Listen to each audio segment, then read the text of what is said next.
Well, hello everybody. It says in the corner of my screen that we're now broadcasting to all attendees. So I do apologize for the late start. We've got some technical issues we're still working through, and hopefully we get those all patched up in no time. In the meantime, I want to go ahead and welcome everybody to Expanding Horizons, where climate change meets innovative conservation. I will be leading off with just a few introductions quickly, and then turn it over to some of the fellow panelists here today. This is a program brought to you by the North Central Climate Collaborative, which is a North Central Region Water Network funded project that has recently also been able to acquire some SARE funding. The 12 institutions that you see listed here are the collaborating universities, land grant universities involved in the North Central Climate Collaborative. The leadership team, we are a group of about 35 to 40 people, and the leadership team is Laura Edwards, who will be speaking a little bit later, Peter Tomlinson out of Kansas State University, myself, Monica Jean at Michigan State, and Aaron Wilson at the Ohio State University. We also have significant support from the North Central Region Water Network with Rebecca Power as our advisor, Dennis Toddy, who you'll hear from a little bit later with the Midwest Climate Hub, and Molly Wallison with the NIDIS organization that I'm not even going to try to remember what that acronym exactly stands for at the moment. We did want to throw out on the front end some additional resources. In order for the North Central Climate Collaborative to come about, the members had to get to know one another, and this is how they have done so over the years. A lot of us were involved in the Corn Systems Coordinated Agricultural Program. Peter Tomlinson and others were involved in the Grazing Systems Coordinated Agricultural Program. The Useful to Usable Initiative, which is a Midwest Regional Climate Center link here. The tools that were created in this initiative are also available at the High Plains Regional Climate Center. But in trying to decide which link I was going to post, it was either flip a coin or see which one first appeared in a Google search. So I went with the Google search option, and the Midwest Regional Climate Center won. The North Central Region Water Network, the North Central Climate Adaptation Science Center, 3 different climate hubs that incorporate some or all of the states in the North Central region, the National Extension Climate Initiative, which many of us have become involved in, and E-Extension, particularly with their newest e-field book on weather-ready farms that Tyler Williams, who will be joining us later, was a key part of. What we're going to do today is get me to stop talking just as quickly as possible, and we're going to change it up a little bit as far as the agenda goes. We're going to start with Laura Edwards and Tyler Williams talking about sustainability initiatives within Bayer, and then hopefully by the time they wrap up, Peter and Aaron will be with us and will frame the issue. Of course, you usually want to frame the issue first, but we'll do it as we can. And then special guests at 2 o'clock, Senator Mike Braun and Senator Debbie Stabenow will be joining us to discuss the Growing Climate Solutions Act that is currently making its way through Congress. Then to wrap up, we will have Dennis Toddy give us some parting words and invite you to a future symposium happening a little later today. So with that, I am going to stop sharing my screen and hand it over to Laura. Okay, great. Thanks, Hans. I'm Laura Edwards. I'm the state climatologist of South Dakota with SDSU Extension out of Aberdeen, South Dakota. And I'm just going to moderate this session here with Tyler, who is now a production research scientist with Bayer based out of the Lincoln, Nebraska area. He was previously with University of Nebraska Extension, which is how some of you may have known him in the past.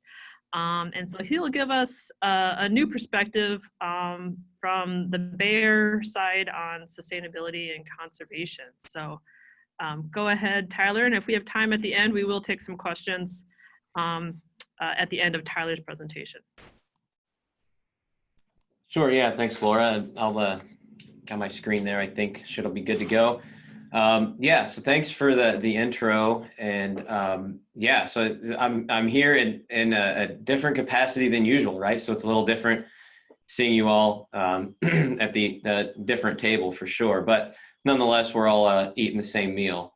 But yeah, so I'm the production research scientist, and I'll talk a little bit about what that means here in a minute. But I'm based primarily out of Waco, Nebraska, which is just west of Lincoln, about 30 minutes. And so I serve as the research scientist on the production side for all of Nebraska. There are 2 corn production facilities in Nebraska, in Kearney and in Waco. And so most of the research, what I do, helps them. And so, like Laura mentioned, I've been was with the University of Nebraska for about 10 years and spent most of my time there in extension working on cropping systems as it relates to climate and weather and agriculture. And so my background is actually in meteorology and climatology. As I always tell people, I wanted to be a storm chaser and couldn't get paid for it. So I ended up having to do something else. So I went to graduate school and focused in agronomy and kind of been tying the 2 things of agriculture and climate and weather together,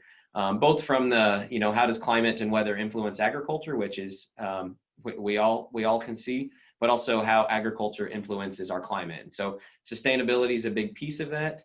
So I worked a lot on that when I was with UNL, and focused heavily on cropping systems and what we can do to be more resilient to some of the weather extremes that we get, what we might get in the future, as well as limiting, our impact on the environment. And as I transitioned to Bayer, I've only been around for about 2 months, so most of what I share is kind of what I've learned, sort of high level, right? I've been surprised by how much Bayer is doing in this space, especially on the crop side. So it's been good to kind of read through some of those things, and so I'll share a little bit about that with you. I'm not, an integral part of the sustainability aspect of Bayer, so they have a whole sustainability team that works in this space, right? I'm sort of just the user of the sustainability measures, and so I'll share a little bit about how we do that as well. And so I'll just kind of go through here. So this is kind of what I'll talk about, just to give you an idea of where we're headed. Bayer wants to be carbon neutral by 2030. I didn't know that until about a month ago, and which it makes sense in kind of all of the policies and initiatives that are going on. But it's 10 years for a large company to be carbon neutral, and so a lot of the projects and initiatives that they're putting in place are to fulfill that goal. And it even trickles down to me in the middle of nowhere, Nebraska. So that's kind of the big driver to the bus of what we have going on. I'll also briefly mention the carbon initiative, which was announced last week. What you saw in the press release is about as much as I know, but we'll hit on that because I think it can be a good point of discussion of, this is a space that I know when I worked for UNL, we talked a lot about making something like that happen. And so it's kind of cool to see Bayer going through with it and doing that. And then I'll hit on just some sustainability efforts in production research, right? So what am I doing that can kind of serve as that example of how all these different branches within Bayer are moving forward. And then we'll kind of end with some discussion. I don't know how it works in the online version of all of this, but I think it could tie into maybe the next segment as well. So I'll go ahead and switch there. So we all know that there are many challenges within agriculture, many challenges that globally, when it comes to growing population. We know what that means, especially those of us that work in the agriculture space. How do we grow more food for more people? I mean, we've heard that from how many different discussions, how many grower groups talk about this, but it's sort of like, how do we actually do it? And so that's one of the big challenges and big goals that Bayer has, is addressing that. Bayer's a global company, And so they can try to address these global challenges. And then limited resources. We're not going to be able to create much more land. A big chunk of our land is already used for agriculture. So adding more food and feed to the current land capacity is a challenge, right? Or even reducing some of our land capacity when you think about urbanization or reforestation or putting some of the poor quality land back to, wetlands, whatever that might be. And doing so when we can, limit it in the amount of water that we have. So conserving water at the same time. All these are challenges. And then other pressures, on general ecosystems, impacts, losses from climate change, extreme weather, all the losses and challenges that we see. And so biodiversity, food security, climate change, they're all challenges to all of us. And one of the neat things, and we talk about, is sustainable agriculture plays a key role in actually providing the solutions to a lot of those challenges that we talk about. So, kind of think about the way forward and sort of Bayer's mission on how we address that going forward is to link sustainability at the core of all business and R&D functions, right? So I'm in the research arm, and there's an interest and goal of building sustainability into every aspect to try to address those challenges and transparently create value to balance the needs between what farmers need and also societal expectations. We talk a lot about what's actually possible, what we know what we want to get to, but how can we actually get there in a way that's feasible and possible. So we'll keep all those things in mind when we move forward. And so these are sort of the big initiatives or the commitments that Bayer has made by 2030, right? So this came out I think a few months ago, but one of them is advancing a carbon zero future for agriculture. That's a challenging aspect, but they're committed to reducing the field greenhouse gas emissions by 30% by 2030. So that's beyond Bayer's land, right? So it's beyond Bayer's production. It's kind of downstream from that. Producing higher yield crops with fewer natural resources and inputs. It's becoming more efficient. They have a commitment to have a 30% reduction in crop protection impact on the environment. So that's reducing the need for crop protection applications, reducing the need for fertilizer, increasing, water use efficiency, increasing yield, per acre, all of those things that we need to do to keep increasing our output while reducing our input. And then the last one is empowering the smallholder farmers. Globally, smallholder farmers, the small scale farmers, produce most of the food. U.S. is a little different than that, but the goal is to help them access some of the technology, the education, and some of the products and that are available, maybe in other places in the world, to really enhance the production on that. I think it's like roughly 80% from those smallholder farmers. So there's a big space there, but it takes a combination of genetics, crop protection services, and then digital agriculture. Kind of the combination of all three of those to make that happen. So to make carbon zero agriculture a reality, Bayer's kind of been working on a number of different things. They have been working for the last few years on a carbon accounting framework. So it's sort of a model that helps track and account for carbon sequestration, right? So how do you know how much carbon is going into the soil, right? What is the carbon balance of certain farming practices? And anyone that's tackled this before knows the complexities that can come with soil types, environmental conditions, farming practices, day-to-day weather, all of the things that can go into that. So this framework model that I believe they'll be using as part of the carbon initiative as well, quantifies that carbon and that carbon balance. And they've been working on a third-party verification to verify that those practices are actually happening. And kind of the quantification of that. And so, but they always keep in mind the farmer's perspective within that, because and at the end, farmers are the ones that have to carry out a lot of these practices. And if they don't make sense, or if they're not successful, it was a waste of time. And so that's a big key part of that. And so, Bayer's been partnering with farmers and on carbon sequestration for a long time. I'll go over kind of some of those things, but they're the general carbon sequestration activities that we all think about, of cover crops and no-till and those types of things. So that's a big piece of it. And then advancing digital technologies. I think most of us can agree that digital agriculture is kind of the future of being able to do that. Kind of what are the tools that we can do to advance precision agriculture, or even an area that I think is really becoming prevalent is precision conservation, right? Using those tools to marry precision ag and precision conservation in one. And Bayer has Climate Field View. There are other industry examples out there, but it's just a digital platform that combines all of those into one space to help make those decisions to be more efficient in every aspect of farming. And then just the industry leading sustainability commitments of the reducing greenhouse gas emissions by 30% and the commitment to do that. So all of these aspects put together, are what necessary to make that zero carbon agriculture a reality. So I'll just I'd briefly mention the Bayer Carbon Initiative. Like I said, it came out in a press release last week.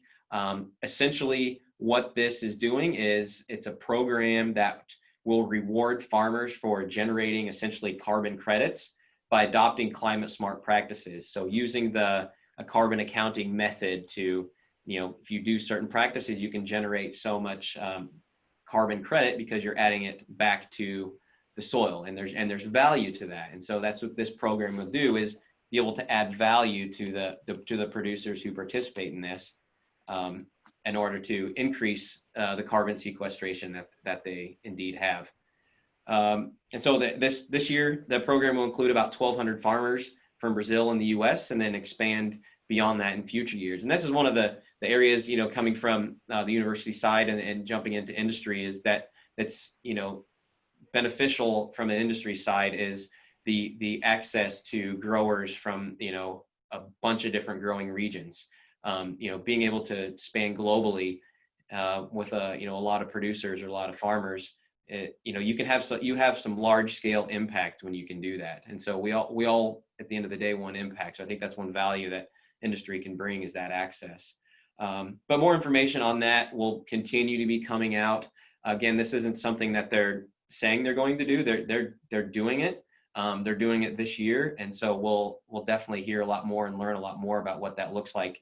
You and me both, as we go forward. So this is definitely something I think is probably worth some discussion. As we think about how can we all pull this together, to make a one strong effort. So just some examples of climate smart practices that I know Bayer puts a lot of focus and emphasis on, and many of you do as well. Cover crops, kind of a big one, right? So if we're talking carbon sequestration, we need something growing on the land as much as possible. So anytime we can be in between, we can have something growing in between our cash crops. So cover crops is a big piece of that. Also, technology, we keep breeding, biotechnology and breeding, really to focus on enhancing yields, keep the yield trend going, growing more on a single acre, being more efficient, being able to reduce inputs into those crops and still maintain yields is a key way to do that. Precision irrigation's a key one. We all talk about that. Digital farming, I think, is one big piece to this puzzle, to reducing our impact that we can have on the environment, reducing losses from fields, reducing the inputs.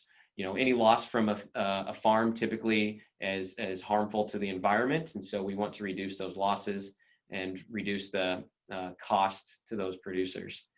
No-till farming, crop rotations, all things that I work on, and things that we tie in specifically to the research that we do, all with many benefits to the soil, to nitrogen use, to water use, all those things. And there continues to be research and information when it comes to microorganisms and biologicals, and as that aids in soil health. And so it's kind of a continuously expanding industry that we think adds to the greenhouse gas emissions standpoint. So this is just some Bayer internal sustainability commitments. We talked a lot about the farmers and the end users, how they're going to use some of these products to reduce their emissions and their output. But we talk a little bit about just internally, right? So Bayer is an organization. And so we look here in the middle, that's the green section of our own operation. So everything that Bayer does, we want to be 100% carbon neutral by 2030 through green energy efficiencies. But we also want to extend that beyond, sort of the entire value chain, right? So the suppliers into Bayer, as well as the users of Bayer's products, right? So we talked a little bit about that from the crop production standpoint of using Bayer products to reduce the greenhouse gas footprint, but also that, there's a commitment to reduce the footprint or the greenhouse gas emissions of the products that come in that we use. So we're looking at the whole value chain, right? Not just within, but also kind of what comes in and what goes out. And so I find that unique and interesting. And, I find my space kind of right in this own operations, but definitely a connection to the extended value chain. So this is a little more about specifically what I do, right? So what we're using some of the sustainability goals to do.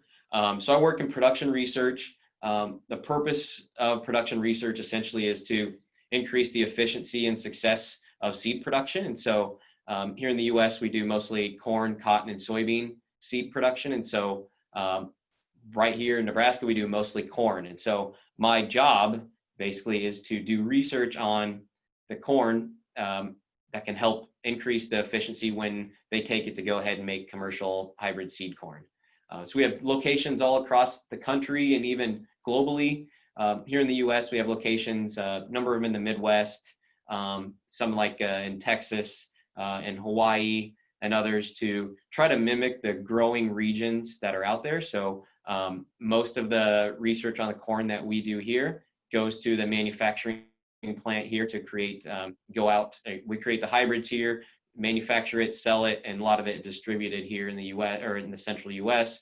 So we kind of understand how the environment, different tillage systems, soil types influence how that seed behaves. And so my job at the end of the day is to develop, conduct, and evaluate protocols to meet the needs and local needs for seed production. And so we're tying into the sustainability measures of those seed production. So if they want to incorporate cover crops into their seed production, we need to do research on that in advance to make sure it works. And so it sounds all cool and interesting, but this is generally what it looks like. It's not always all that glamorous. We look like gigantic highlighters walking in a cornfield. Most of the time it's muddy or too dry or too hot or too cold. We find a way to make it challenging, but nonetheless, it's nice to see different genetics behave and put it to good use. So our sustainability efforts, we're focused on greenhouse gas reduction and water use, sort of reducing that water use. In order to do that, it's using cover crops, it's irrigation efficiency, and reducing tillage. And so, and our protocols, as we're beginning to develop those for next year and even in the coming years, as it pertains to sustainability, is really focused on incorporating cover crops into our production. How can we incorporate no-till or reduced-till strategies or strip-till strategies into some of those protocols that can then be relayed onto the hybrid corn production. And many of there are lots of challenges that come with cover crops. No-tilling, especially when you're switching or becoming new to cover crop world or no-till world, there are challenges and learning curves that come with it. And some of our unique challenges that we have within what we do, right, is if anyone's ever worked much with inbred corn, it just doesn't perform quite like hybrids do. Just doesn't have the hybrid vigor, the reason why we do that. So there's some unique challenges when it comes to wet soils or heavy residue, some of those things that we need to test on inbreds in order to go ahead and put them out in hybrids in order for those to be tested on. Tillage, sometimes tillage is, especially in the parent seed world, so we're growing stuff that may not be compliant to be out into the public use. And so it's regulated material, and sometimes tillage is required for that. So we may not even be allowed to not till some of those fields. So some of those types of challenges that are unique to the research world. And as we get into the commercial corn production, we're trying to make those hybrids. we do that on growers' lands, and a lot of the work is done by growers. And so they, do they have the equipment to do those types of things? Do they have the no-tilling equipment? Are they able to plant cover crops? Do they have the knowledge of how to do that, how to set your depth wheels on, and all those things when you're planting in the residue? Or the time, planting cover crops takes time, spraying cover crops takes time. It's adding a whole other crop to your rotation. And so, these unique challenges that you want to make sure when we're doing on the research side that we're tying these in order to be successful when the grower gets it at the end, and in contracts, and how does that all play a role in that? So it's kind of unique and challenging, but nonetheless, Bayer's committed to implementing these sustainability practices all towards their goal of being carbon neutral, and they realize and understand that agriculture's a big way to do that, right? To reduce the carbon footprint, not only within Bayer, but externally as well. And so you can just look there, the second and third bars on the right. These are kind of draft goals at this point. They're literally being worked on as we speak. But for 2030, the commercial corn, so that's the corn being planted to create the hybrid seed corn.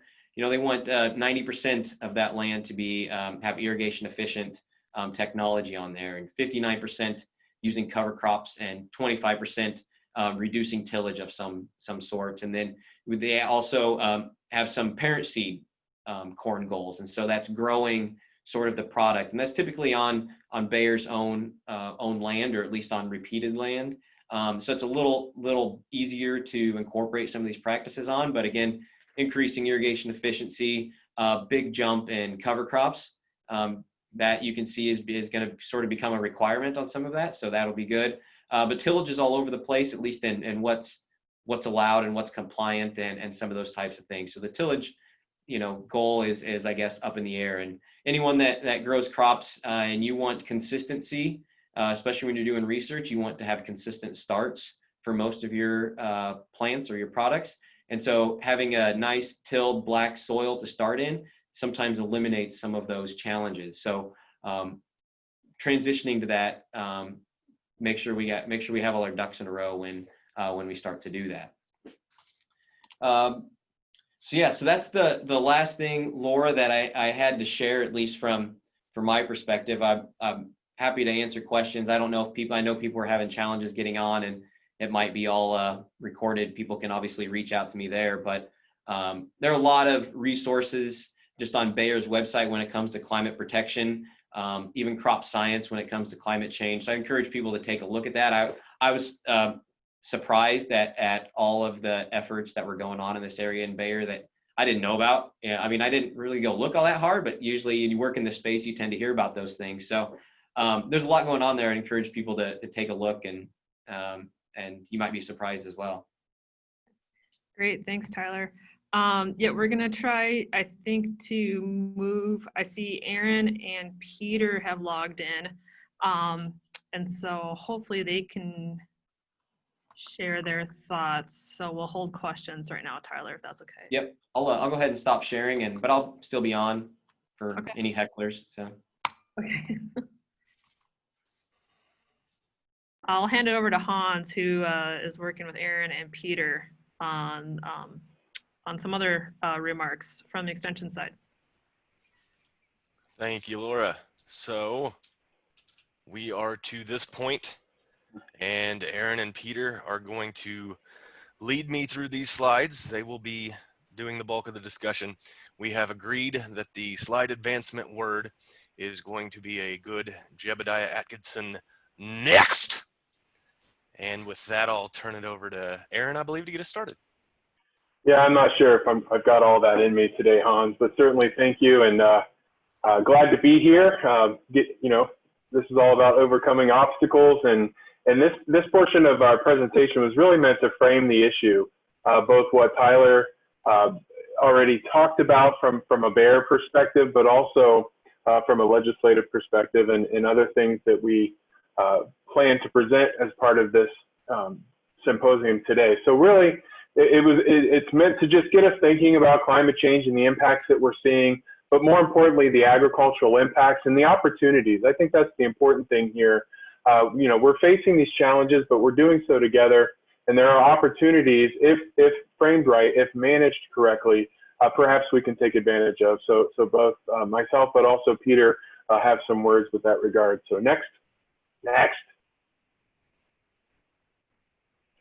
So obviously, when we think about changes across the U.S., first thing that comes to mind is obviously increases in our temperature trends. But again, or one thing that I kind of want to stress here is that while we know that temperatures are increasing, there's a lot of details within that we've come to learn that are really important from an agricultural perspective and from an impact perspective. We know that more than 95% of the land surface has demonstrated an increase today compared to, say, the early part of the 20th century. But we also know changes in our seasonal temperatures, right? Our winters in general across the north central region, where NC3 sort of focuses, but in many other parts of the U.S., those temperatures are increasing about twice as fast as our summertime trends, over this period of time. And so those differences are really important when it comes to the impacts that we see from an agricultural perspective. Next slide. When we think about our precipitation trends, generally across the U.S., we've increased about 4% nationally since 1901. You see a lot of greens on the map there. Increases in that annual precip for most of the northern and southern plains, the Midwest, and the Northeast. Some decreases in the West, particularly in the Southwest portion of the country.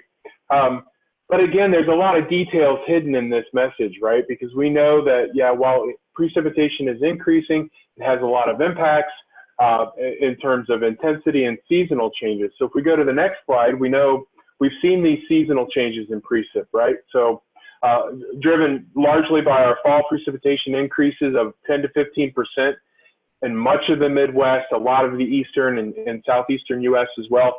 Here in Ohio and north central Ohio, we've seen fall increase since mid-20th century on the order of 30%, 35% in some of our counties. But other places, if you look from the northern Great Plains down through the central U.S., spring precipitation trends, really increasing. And so there's this seasonal change, and then we look at our winter precip and we see decreases in precip across the Intermountain West, and then you start thinking, well, what are the impacts from decreasing wintertime precipitation there that can be then compounded later? And we'll get into that in just a second. So next slide will show, not just in the seasonal and the total, but the intensity of the rainfall as well is increasing. We know that our daily maximum precipitation and 2-day maximum and 5-year and all of these different statistics that a lot of us get kind of lost in from a climatology perspective, but certainly indicating that the heavy precipitation is increasing, those large events, which may lead one to think, well, what about droughts then? If precipitation's increasing, what about droughts? Are they just going away? If we go to the next slide, we sort of talk about these droughts. That's not the case, right? We distinguish droughts in a lot of, drought is kind of an all-encompassing term for a lot of things we're talking about. Meteorological drought, that lack of precipitation is certainly one that we focus on. But we can think about agricultural drought, soil moisture deficit perspectives, and hydrological drought, runoff deficit. So it's more than just the rainfall, but also the use side of things and where that water is going. And so, precipitation trends that we see have tend to lower the confidence in those detectable changes of meteorological drought, and combine that with some decadal variability. It's hard to really look at the long-term trends in drought. But if we look at other perspectives, I mentioned the winter precip decreasing across the Intermountain West. Well, that lack of snowpack, combined with perhaps a seasonal shortage of water during the spring, which we see more often now than we say did in the 1930s or 1950s, those combine to have real impacts, right? And then combine that with the fact that these droughts we're noticing are maybe drier, more intense over shorter periods of time. As we increase our temperatures, increase the nighttime temperatures, we're increasing the use and the atmospheric demand of that water. Evaporation is increasing. And so we're intensifying this hydrologic reality, though we're getting more precip. The potential for these droughts, and especially seasonal droughts, based on those seasonal changes that we're seeing, is really important. So it's really important that we see all of these details coming together from a climate perspective. So next slide. And of course, if we look at the future projections, we get our crystal ball and we're looking out into the future. you know, these are imperfect tools, but the models are suggesting, you know, if we're talking about greenhouse gas emissions really stabilized in terms of a lower scenario, but kind of continuing to increase throughout the 21st century, these are drastic changes in our temperature regimes, from 2 to upwards of more than 8 degrees in some cases for the higher end scenarios, right? Driven really strongly by winter warming, warmer nighttime temperatures. And then if we look at the precipitation increases, we're talking about seasonal changes in atmospheric circulation perhaps, where we see the more rainfall in our planting and our harvest season, but less rainfall over a growing crop. So we're talking seasonal water shortages and just the challenge of managing things from that perspective. So next slide. So obviously there's a lot of impacts from all of this, and this is really what we're here to talk about, the obstacles, but then overcoming those obstacles. So temperature changes, we're talking additional heat stress on not only humans, but increased need for adequate cooling. You know, expansion of corn and beans with our shifting growing zones to the north and west, you know, that provides some economic opportunities for some folks, perhaps. Especially, you know, coupled with some land surface changes, you know, that could be an opportunity for expansion. Combining that with longer growing seasons, are there opportunities to increase productivity over certain parts of the U.S.? I think the answer is yes, but managing that has to be part of the story. But we certainly have impacts from pollination and grain, fiber and fruit production, so that reduced quality or lower productivity. We see increases in weed pressure, insect pressure, with warmer nighttime lows and warmer overnight wintertime. Again, these things can be managed, but we have to be aware of the local pressure and the local changes, and then what can we do to really manage these stresses.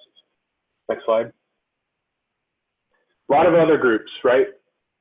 A lot of other issues for growers: higher average temperatures, shifting precipitation patterns, invasive and non-native plant species that are outcompeting our native species. You think about native grasses and such being outcompeted as well. Disconnects with our pollinators. That's all right, we'll go to the next slide. Looking at all these different impacts, we can think about our precipitation impacts, increased frequency of flooding. So we're here talking about water and soil conservation and increased soil erosion and nutrient loss, obviously putting a lot of impacts there. Disruption to transportation routes, the economic lifeline, you know, for growers and producers to get and distribute those goods. You know, I mentioned, you know, increasing rainfall in spring and fall, delayed planting and harvest, planting into poor soils or compaction issues, and you're combining that with rapidly drying conditions. You can see where multiple issues then compound the problems that we're seeing. Intensity means more runoff, more potential contamination as well. You know, the potential, obviously the need is great to maintain the nutrients on the field, the soil on the field. So what are we doing to mitigate and to build it, you know, to adapt to these issues that we're seeing? Next slide. Soil and water health, you know, healthy soils really impacted by that erosion, compaction, and loss of organic matter. One of the things that, if you were in the opening session this morning, this idea, this concept, and a lot of us work in this, you know, this systems approach, you know, if we think about tillage intensity and crop selection and crop diversification, all of these things from a systems approach, not just an individual management technique, but a full management kind of structure, these can help then mitigate some of the impacts from increasing temperatures or increasing rainfall. Next slide. So the next session, there's a session coming up this afternoon with a lot of good information from the climate hubs. You know, a really good resource here looking at adaptation resources for agriculture that I think are really important. You know, these actions about what can I do? You know, climate change, we tend to make broad strokes about the changes that are taking place, but what I've shown you is things happening here in Ohio aren't the same as South Dakota or California or Nevada. And that personal face of climate change means that the approach or management should also be structured from a more personal view as well. So I think a lot of these strategies that you see here, from functions of soil and water, we talk a lot in this conference about managing farms and fields as part of a larger landscape. Again, going back to that systems approach, but also not just individual farms, but how are they all connected within a larger landscape and ecosystem. And of course, if we go to the next slide, which is my last, from a mitigation standpoint, I find this, there's a great researcher at Ohio State does a lot on soil and carbon sequestration, and there are many others throughout the country and the world that do this. But, our soils really have a big opportunity big opportunity here with our soils to really sequester quite a bit of that carbon and quite a bit of the anthropogenic emissions that we have.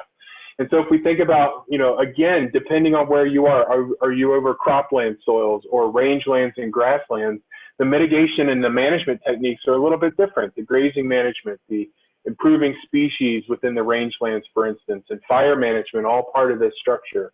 If you're over the croplands, you're combining those techniques of cover crops and conservation tillage, diversification to sequester more of that carbon as well. So it's really tailored and dependent upon the areas that you're looking at, but certainly there's a huge opportunity here. So I'll turn it over to Peter now to finish out this presentation. All right, well, thank you. And so, as we think about all of these challenges and we look at, our extension educators across, so this survey data would be Kansas and Oklahoma. We did some work to try and understand what questions are coming into county offices. And one of the things that came out clear was weather variability, drought, heat, extreme weather events, was high on this list. And, you'll notice that the percentages don't add up to 100. Participants were allowed to select more than one topic. But, following that, we've got, questions around, agronomic decision making and how to really, how do we adapt to the changes in variability that we're seeing, grazing management, alternative management practices. And so I think this really hits on, some of the things that Aaron was just talking about, that we can look at moving forward. That these are questions that extension educators are getting and other practitioners in this arena. So Hans, next slide, please. So, the next piece of that, okay, we're getting these questions. What do extension educators feel they need as far as resources? And this survey, when Tyler was still with the University of Nebraska, he and I were part of a professional development program. And so we surveyed extension educators in the North Central region. And, again, we're seeing one of the themes coming out here, management practices for coping with any of these number of topics below, but drought, unseasonable weather, high temperatures, those extreme events are coming out, and we see that, this is a key area that our extension professionals needed resources in. It's been one of the overarching goals of the North Central Climate Collaborative to develop these resources for our colleagues and develop professional development opportunities. Some other key ones that came out of that, reducing carbon footprints, mid and long range forecasts, how to use them, how to interpret them, how can they be applied to agricultural decision-making processes. So Hans, next slide, please. And, this work, has been done in other arenas as well. And this is work that came out, Linda Prokope led through the UDU project and the Corn Cap. But, what are those sources that non-extension agricultural advisors get information from? And we see right at the top there is extension is the source of trusted information for other agricultural advisors. And then we can see some other interesting pieces that come out of that, other scientists, other scientific groups, family farm groups,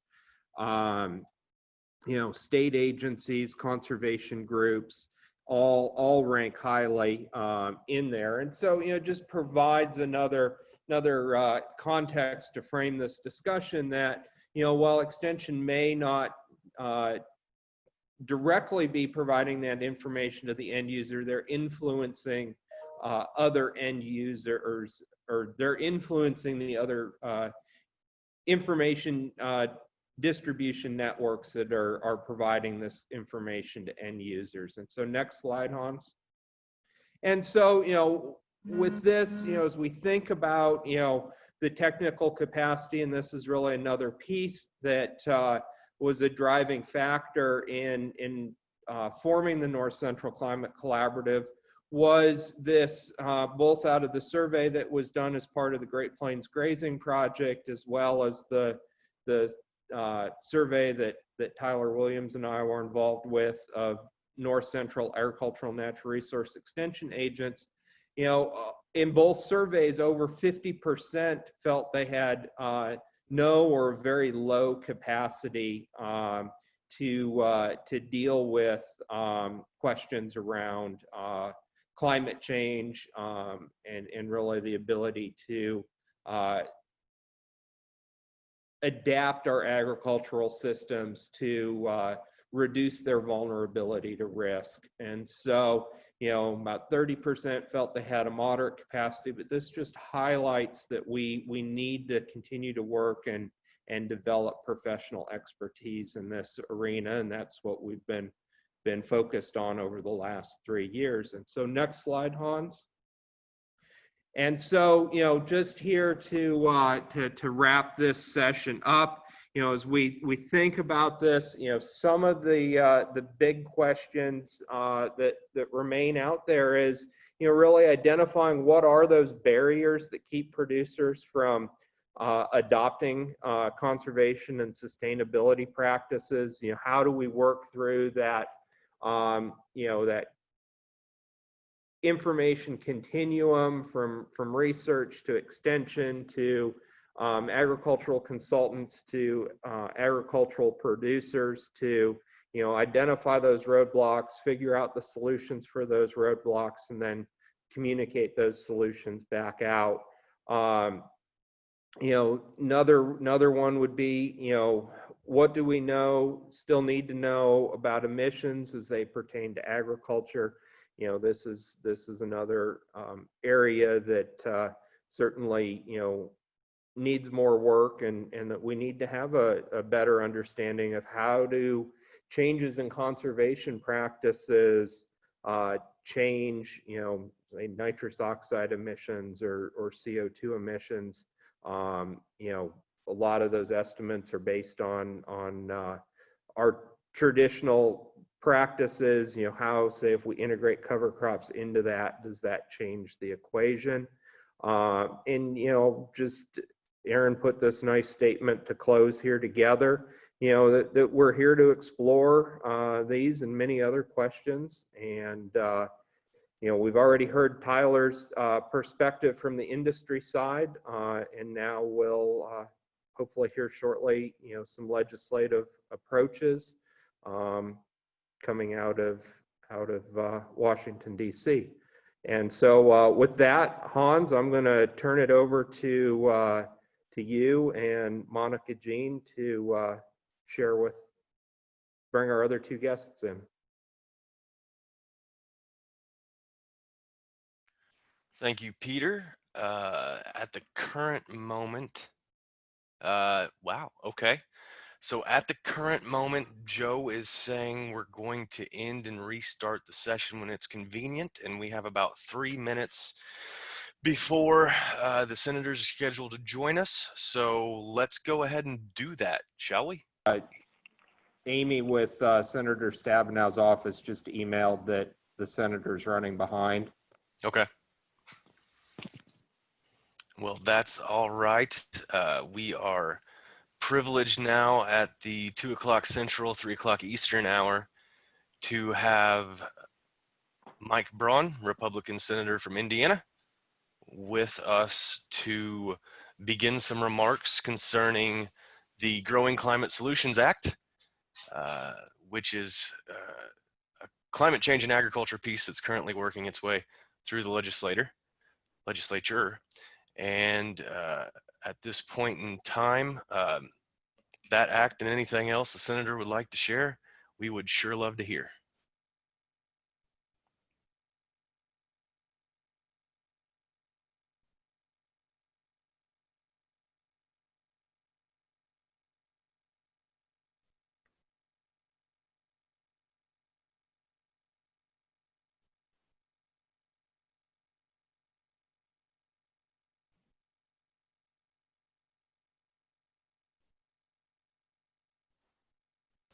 Hold with us for just a moment.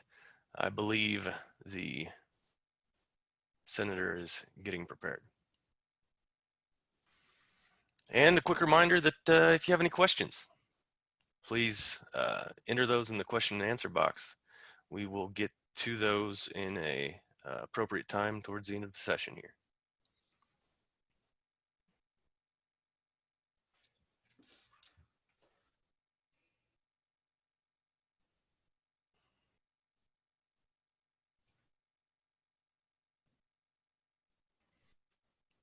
It appears the senator's office is unmuted.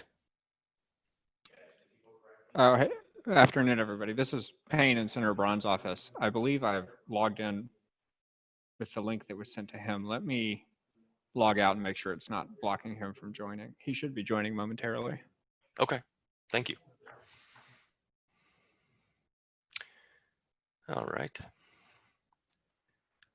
In the meantime, we are gonna turn it over to Dennis Toddy for just a minute or two, maybe, to give us a quick update on a future session happening a little later this afternoon. Thank you, Hans. Yes, you've heard over the last hour, and we'll continue for the next few minutes to hear about various solutions, legislative and otherwise. And we invite you to be part of another session at the top of the next hour, where climate hubs, the USDA climate hubs from across the country, will be talking about their various activities related to solutions to conservation efforts dealing with climate. Thank you, Dennis. At this point in time, I see Senator Braun has joined us as a constituent. It's my pleasure to introduce you to the group today, and we would love to hear your thoughts on the Growing Climate Solutions Act, as well as anything else you would like to share. So you're ready to go? Ready to go. Okay. Hey, pleasure being with everyone, and it's a issue dear to me. It's something I've been interested in from so far back. I don't even know the origination of being interested in conservation and climate. It definitely dates back probably pre-teenage years. So I've kind of practiced it and been able to put it into play, from having an early interest in wildlife to starting the ecology club back in high school, to moving back to my hometown and actively being involved in forestry. Managing trees, growing trees is a significant sideline that I can still do. It's great therapy to boot. So when I was asked to join the Climate Caucus, it was an easy decision for me, even though I know Chris Coons had tried to get a Republican to cross the threshold for, I think, maybe a year and a half or two. The House had actually had a Climate Caucus for some time. So, and it's, I think, at the right time. I soon got 6 other Republicans to follow suit, and we've kept the discussion going even during COVID. We've talked to all kinds of groups, especially within the industry. And something, before I get to the bill itself, that makes me feel good, since things take so long to cross thresholds here, build into any type of momentum to where you get legislation. It's because we got kind of like the Hatfields and McCoys when it comes to most policy issues. Here, I think that when our caucus realizes that most of the players in the different, in energy, agriculture, transportation, technology, finance, broadly interested in being part of a solution. And every time I do this, I contrast it with the other thing I spent the most time on, is trying to reform healthcare, making it nothing other than a transparent, competitive, no barriers to entry, consumer engaged, totally different. The industry's digging in. The top 4 lobbies here in DC, U.S. Chamber, health insurance, pharma, hospitals, all against any reformation. So climate's different. The industry's been engaging. They want to be part of the solution.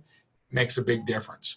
So it still begs the question, how do you get something going? It's going to be the first example of a bipartisan climate-related bill.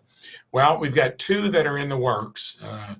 And forestry, which is my expertise, I think if we just reforest what we've denuded across the world, amazing how much carbon that would capture. And we can even go beyond that in terms of a long-term plan. And I think that'll have universal buy-in. But still, it's a slow, gradual approach. Surely we need to get on that track. I'm authoring a bill that does just that. It's got a companion bill in the House. And there I'm hoping my Democratic friends get on board, because some might view it as low-hanging fruit, so to speak. To me, anything we get going is a movement in the right direction. When it comes to the growing climate solutions bill, I'm one of the few senators, if not the only one, that is actively involved in farming to the extent I can be, and this is row crops, as well as being a tree farmer. And this is very simple. This costs nothing, which my side of the aisle generally is going to be interested in when it comes to more federal government, even though on things that we like policy-wise, I found that we make a lot of exceptions. But anyway, this is easy. It still gets conflated with carbon pricing. When you're talking about markets, somehow they think this has something to do with pricing carbon. And when you say these are pre-existing markets based upon voluntary markets and compliance markets, maybe it gets it a little bit confusing, but generally when you take time to explain it, I think we'll get many on my side of the aisle to say, hey, this doesn't sound sinister. It takes the only really struggling part of our economy, agriculture, and this is row crops, not tree farming. Tree farming's got a healthier dynamic to it in general than row crops would be. And for the farmer, when you say, well, we can get you 15 to 20 bucks an acre, maybe more, if the markets grow and have more demand for offsets that you can create, they start saying, wow, that sounds pretty good when my pro farmer is going to be losing 50 bucks an acre on corn this year. And when they find out that a lot of this is just something that needs to be formalized because they don't need to invest in new equipment. They are great stewards of the land, generally speaking anyway. It's to get some benefit for what they're already doing. That almost sounds like a Rube Goldberg machine, too good to be true. But still, getting my side of the aisle to just venture into the discussion of climate is difficult in the present. But when you explain, well, evangelicals, all young conservatives, almost without exception, now agriculture, many other sectors of our economy are interested in doing it, it catches some attention. So when this will actually catch stride, not much is going to catch stride between now and November, but we're off to a good start. Most bills never start with 2 Democrats and 2 Republicans. That's a really good sign. Normally you're disproportionate one way or the other. They never go anywhere because you can't get beyond the fact that just one side of the aisle is interested in it. And the essence of the bill, for any that aren't tuned in, it's very simple. This makes available to any landowner, and ideally the ones that have smaller acreages, to have a portal they're very familiar with, the Farm Service Agency run by the USDA, to where they can go in and get their practices and their acreage certified in a simple way. Because now most of the smaller farmers and landowners wouldn't have the critical mass to be able to do this on their own. And this kind of allows them to participate in whatever small amount of acreage they're being good stewards of. In a nutshell, I think that's why it's going to have the ease and simplicity to move maybe faster. The last major piece of legislation we got done, the Criminal Justice Reform Bill, I passed during the year I was running, bragging about they got 84 senators to vote for it. I kind of asked the question, well, how long have you been working on it? 10 to 12 years. So that's the perspective you got to put any legislation into. I'm optimistic that this is going to be a lot faster than that. Well, thank you. That's excellent perspective and new information, certainly, for many of us. If I might ask one question, I believe we're still waiting for Senator Stabenow to join us. You had mentioned that tree farming is a healthier dynamic than row crop farming. Could you spend just a minute and give us an idea of why that might be? I should put another adjective in there, and that's economically. It would be because agriculture, row cropping is now competing in ways it never did before. In fact, one of the reasons that we've got some of our climate issues because other countries are cutting down trees to create farm ground. And when you do that, you're actually producing into a glutted market to begin with. Trees are actually, there's a demand for them because we've eliminated so many, and growing trees has a much larger time horizon, and most tree farmers don't do it as their means of living. They do it as a sideline investment. So I think you're going to find it's a healthier economy. Agriculture through row cropping is the worst I've seen it since the early 80s, and that's why this bill is so important, because it gives you extra money per acre for something you're already doing as a good steward. Thank you for that. At this time, I want to encourage everybody, if you have questions, please enter them into the Q&A portion of the Zoom meeting here. And I will turn it over to Monica Jean, my colleague in Michigan, to introduce Senator Stabenow. I want to apologize quick for the delay in getting on, especially Senator Braun went. Thank you, Hans, for covering while we were having some issues getting Zoom to let us in. My name is Monica Jean. I'm a field crops educator, and I'm based in Michigan, right around the central Michigan area. I know Debbie knows where that is, or Senator Stabenow, sorry. I'm in a lab, actually a research lab today, so we're getting a lot of work done here, and we're still getting out on our farms as much as possible, except following all the guidelines, of course, from the CDC. So let's move on to the next portion, which would be Debbie, if you, or Senator Stabenow, if you would like to take some time and talk about the bill from your perspective. Absolutely. Well, good afternoon. It's wonderful to be here with my partner, Mike Braun, and we see each other once in a while, I think, coming and going on the Senate floor, but other than that, everything else is on screen. So, Mike, it's good to see you, and Monica Jean, it's great to see you, and excited to hear more about what you're up to in Michigan as well. And I have to tell you, you know, I'm not biased at all. With 2 degrees, Michigan State University, go green, go white. So that's kind of where I am. So let me just, I just voted and came in at the end of what Senator Braun was saying. So I'm sorry if I'm a little bit repetitive on this, but this is a really exciting opportunity for us to address what is clearly the climate crisis and do it in a voluntary producer-led way through Department of Agriculture and create opportunities for revenue for our farmers and our foresters, and it couldn't come at a more important time. We know that agriculture produces about 9% of the carbon emissions, and we actually, through carbon sequestration, through our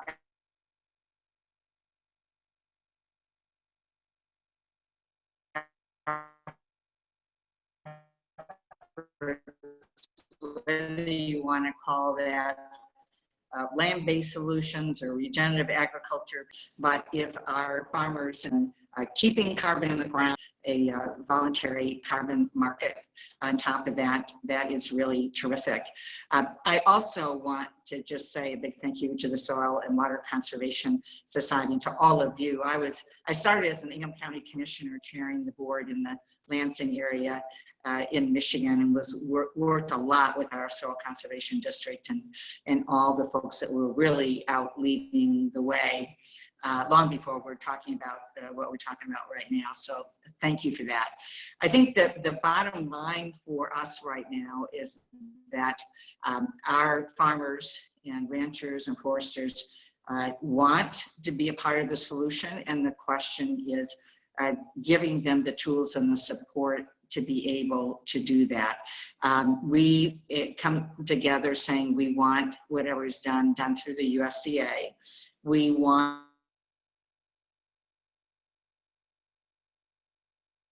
our farmers to know whose expertise they can count on, and bills about creating a way to assistance available, and to have those in agriculture have some confidence that who they're talking to is going to be able to give them the accurate advice that they need, that there's integrity around it, and if they do the kinds of things necessary to sequester carbon and to be able to accurately measure it, that they will feel confident that they can actually be part of creating the carbon market that we're all interested in creating. And so it's important to get this going as quickly as possible. It involves, bill involves an advisory committee, so we make sure that those involved in this have a seat at the table. It's going to take a bit to get it all up and going, and frankly, time is not our friend right now when we look at what is happening in terms of severe weather and all the things that are happening. And our farmers, Lord knows, are at the front end of this every single day. We don't have to tell people what's happening in terms of severe weather. And so we are anxious to get this going as a structure. I will say I'm thrilled. I know Mike is as well, that we have 50 different organizations and counting that are endorsing what we're doing from a broad array of agricultural organizations led by the American Farm Bureau and National Farmers Union, over to the Environmental Defense Fund and a whole array of environmental and conservation groups. So we are poised to move forward. This is the bipartisan effort on the climate crisis that I believe has the best opportunity to get done as quickly as possible. I'm really so pleased that my partner on the Agriculture, Nutrition and Forestry Committee, Senator Roberts, did a hearing on the bill just a while ago. It was extremely successful. We have a lot of colleagues who have interest on both sides of the aisle, and I was just on the Senate floor with our chair of the Energy and Natural Resources Committee, which I'm also on, and she was, we just did a hearing there this morning, and folks were talking about our bill, Mike. They were endorsing and saying that part of the solution is getting our bill passed, and that we need to have a focus on land-based solutions, as I say it, that really are focused on carbon sequestration. This is doable, it's practical, it can get done. We just need to get it going. So it's great to be with you. So at this time, I think we can go ahead and take some questions. If any of the attendees could please just submit their questions into the Q&A or into the chat box, I can go ahead and start relaying those to both of our senators here. And I'm just gonna go ahead and get started with a couple of them, if that's all right. I just wanted to touch on and see if there were any specific practices you have seen in the bill that is mentioned, both on the row crop farming side and also for the forestry side. Well, let me jump in, and then Mike's really the expert more on the forestry side of things. But, you know, there's a lot of different kinds of things. And frankly, farmers have been doing them for years, and we've been strengthening them. In the last couple of 5-year farm bills, we have greatly strengthened our conservation programs, the Regional Conservation Partnership Program, which I started in the 2014 Farm Bill, and that deals with a whole range of ways to protect our land and water. And in this last Farm Bill, the soil health demonstration project, very important. I mean, the more we're able to do no-till cover crops, we made sure in this last Farm Bill that cover crops could receive crop insurance, which is very important. We want to continue those practices that keep the soil on the ground and make sure that cover crops and other techniques and so on that are used are part of the regular risk coverage that farmers are using. So there's a whole range of things. And I would also mention, in addition to carbon, that we are seeing very important things happening around methane, for instance, with our dairy farmers, closed loop systems, methane digesters, a lot of really important work. Methane, another very, very dangerous greenhouse gas. And so our farmers are very, very creative and are doing good things now. And it's just a matter, I think, of scaling it up and giving them the means and the tools to be able to measure what they're doing. And that covered it pretty well on the ag side. And 30 years ago, it would have been different in that many farmers weren't practicing no or low tillage, weren't doing things like riparian buffers, grass waterways, cover crops. So there'll be some that may need to change their methodology to actually be eligible for it. But when you're growing trees, it's hard to mess it up. Mother Nature is there. As long as it's devoted to woodland, it's pretty well doing it. And in fact, a younger forest is generally putting on more marginal, it's called basal board footage, than an older forest would. And the beautiful thing is that if we start using a renewable resource like a white oak tree, a walnut tree, a maple, any of them out there in buildings, then you're actually keeping that carbon still sequestered, using it as building material.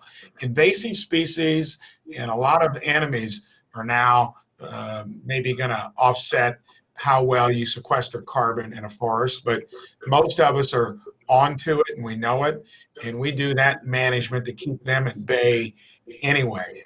And the big issue would be just getting more acres, especially that are maybe marginal agriculture acres, get them planted in trees, because that, as we do that, as we somehow prevent deforestation across the world, that's probably our biggest challenge, because regardless of what we do here, all of this is dependent on our world partners to make sure they're good stewards in their own countries.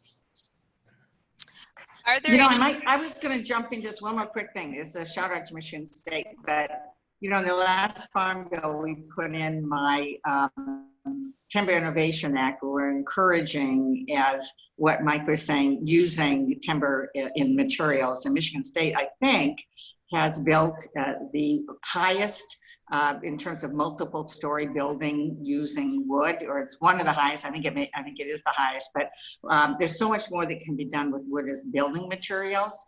And that's something that we've added research dollars for and other supports for in our Farm Bill.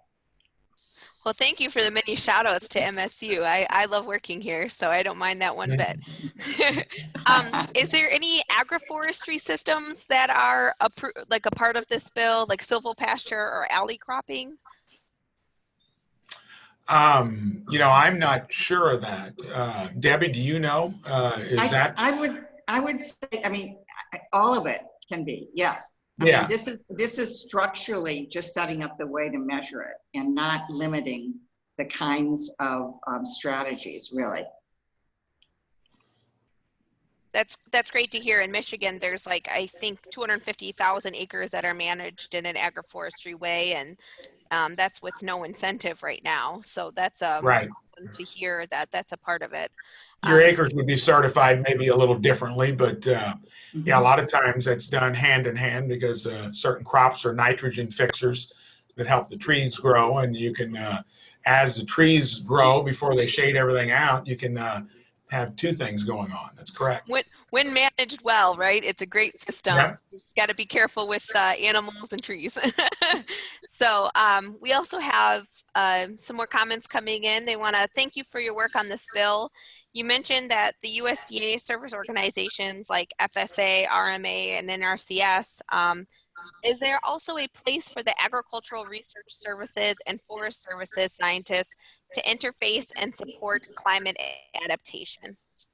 Yes, yes, yes, yes. I mean, this is really, we need all the expertise, and there is significant expertise in USDA and across the board, and we need everybody.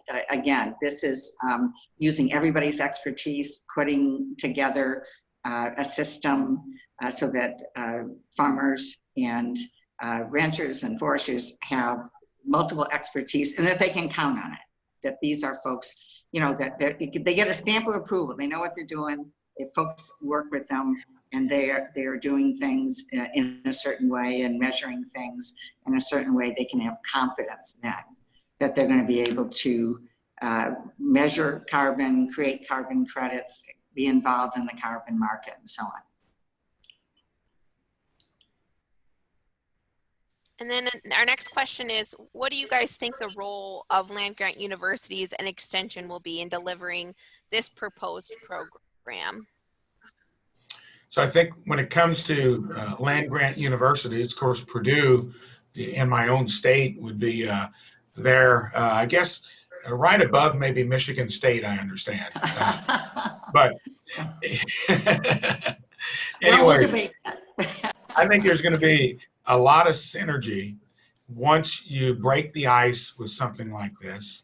It's going to make an easy portal for forestry owners, row croppers, ranchers, anybody that's a steward of the land to be able to, you know, get some credit for what they've been doing anyway. And I think academia, research colleges, land grant college, they're all going to now have something that you can put your collective efforts into, and you know, the sky's the limit on what can be done. I think when you have something that you know in concept can work, but you don't have the simplest way to get involved, and especially for small landowners, theoretically, everything we're talking about, large landowners could do some of this without probably having these tools, but that means most of us could not.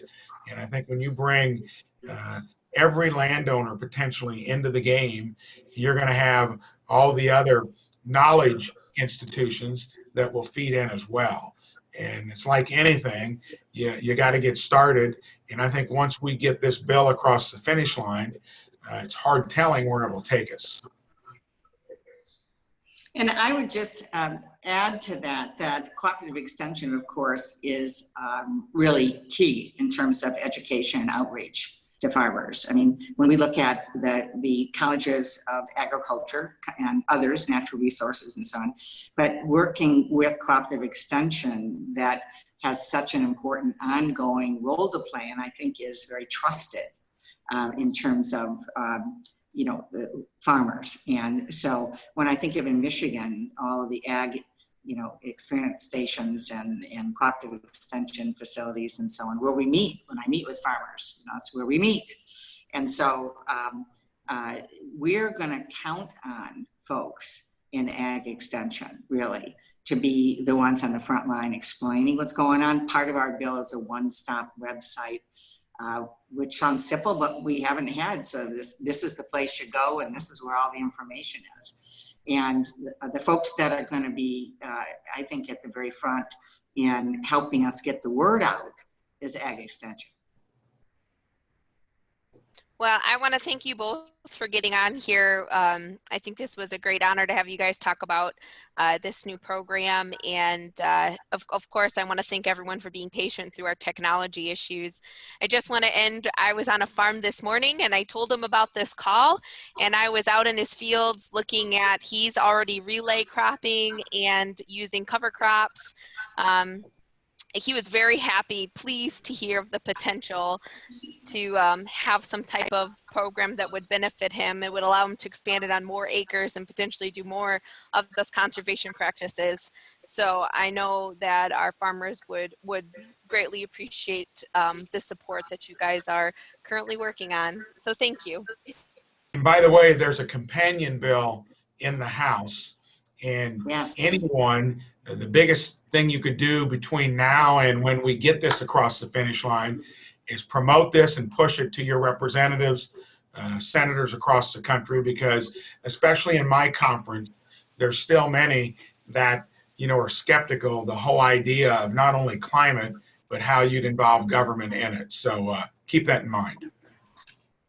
We would love your help. We need, these are bipartisan bills, House, Senate, that are focused on climate solutions, and it's voluntary, producer-led, USDA. I mean, this, you know, this is the reason we have 50 different organizations plus supporting this, because this is really the right way to do this. And we don't have to debate climate change. We just have to debate whether or not a carbon market would be good and whether folks would like the revenue. Well, great. Thank you again, Senators, for joining us. I'm going to turn it over to Hans, but quick, I got to say, go green, go white. Go white. Well, I'm going to also wrap it up, say my last words, give it over to Dennis Toddy for a quick promo of the session after the break, and we'll sign off. Thank you very much, Hans. Yes, if you're able to come back at the top of the hour, we have a session going on, as you hear my coworker howling next to me, that we'll be talking about some of the specific solutions that we're working on with the USDA Climate Hubs on some of our efforts related to climate adaptation and conservation issues around the country. So welcome you to join us then. Thanks.